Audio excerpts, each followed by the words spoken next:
Oh look, it's my Gone MX Mini. That name is and isn't a misnomer to some degree, but I'll get back to that later. This keyboard here has a very distinct look to it. Can you tell why this might look different to other keyboards you've seen? It's thin. Look how thin it is. It's 2 aluminum plates and acrylic spacer that makes up this case. This thinness exudes that same thin and smooth look that Apple products share. If Apple made this case, I hope they'd call it the Green Apple. This case is like the Razer flip phones of keyboards. The switches are 62-gram lubed and stickered ergo-clears with 2 exceptions.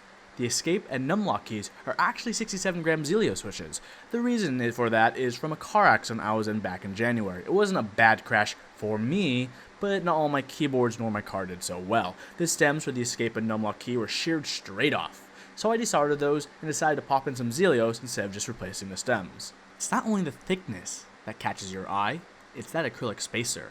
It makes one even, unbroken line around the whole keyboard, dragging your eyes with it. The longer you look at those lines, the bolder they look. The case has a floating key style, so you see the line that's made with the bottom edges of the keycaps. That's a secondary line that your eyes pick up on. They both go around the whole case.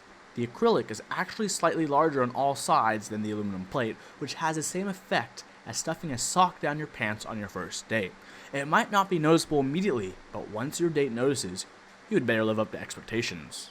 The keycaps are a nice affair. They are GMK TA Royal Alpha typewriter set. There are 3 main reasons I chose this set. Primarily, it matches. The greens of the legends, modifiers, and sub-legends are magnificent. Even if the sub-legends are pad printed, they feel fine and more durable than really cheap OEM pad printed legends you might find on a $10 keyboard. The legends are double shot, and the keys are cherry profile. The next reason I'm using this set is a reason that many 75% keyboard owners will understand. This set comes with a 1.75 unit shift. The short shift is necessary in layouts that shove the arrow cluster closer to the main typing area. The third reason, keycap compatibility.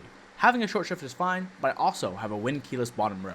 For those of you who don't know, a Win keyless bottom row is a bottom row without the Windows key.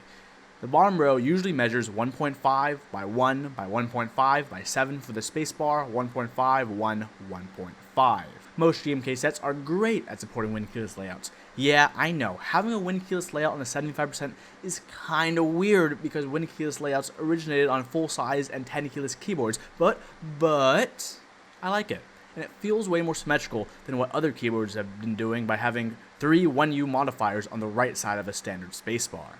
The sandwich construction is held together by 8 screws, and undoing them will allow you to separate the case into 3 parts: the bottom plate, the acrylic spacer, and the top plate that also contains the PCB and switches. Since we're on the subject, let's move to the PCB, as well as what I said earlier about the keyboard possibly being a misnomer. Within these 2 sheets of anodized aluminum and an acrylic spacer rests a PCB.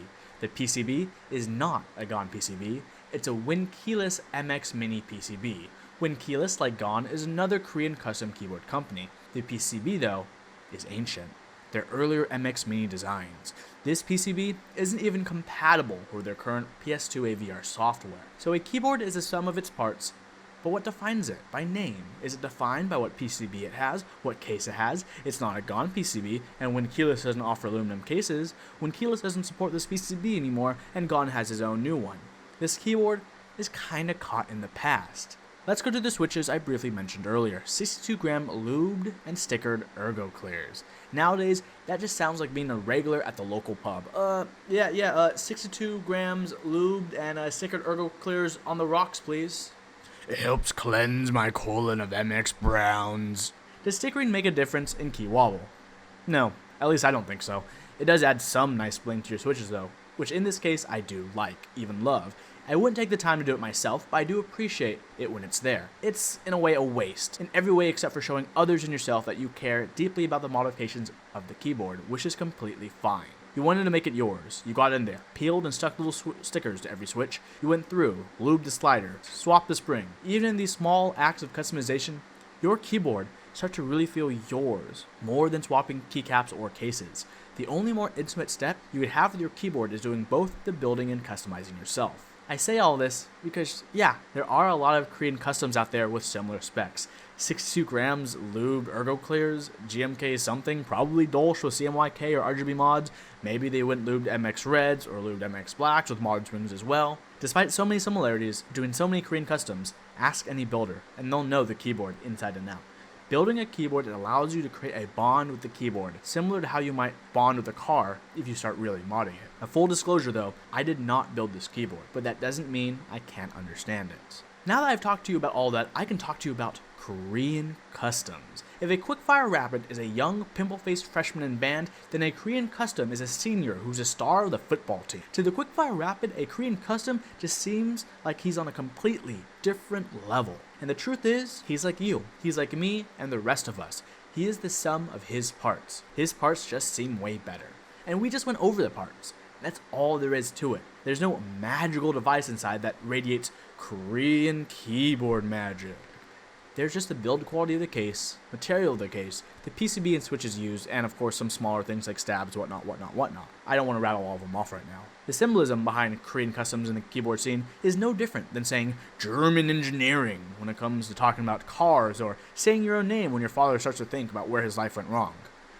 But I've talked too much about that stuff, and you can't review a keyboard without talking about how she types. So, how does she type? Smooth and cool.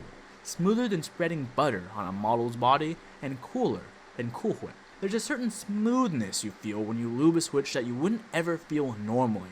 No normal switch really can feel like a properly lubed switch. No, not vintage blacks, not Nextdoors, and not even the smoother than Sherry's version butthole Gatoron switches feel as smooth. A properly lubed switch isn't pressed down and gagged to its actuation point, it essentially slides down. That bump on the ergo-clear stem, that's a curve now, not a bump. The case is sturdy and it doesn't give under your finger punches like cheap keyboards would, but typing on it doesn't feel like typing on a stainless steel plate, and that's because it's not, and perhaps its greatest downfall. I enjoy this keyboard, and it's one of the ones I will switch between on a week-to-week basis. This keyboard is unique. It's thin. It's a Korean custom, which brings whatever connotations that may, but it's still just the sum of its parts. Its parts are quality, and that's what makes this a great keyboard. Thank you for watching.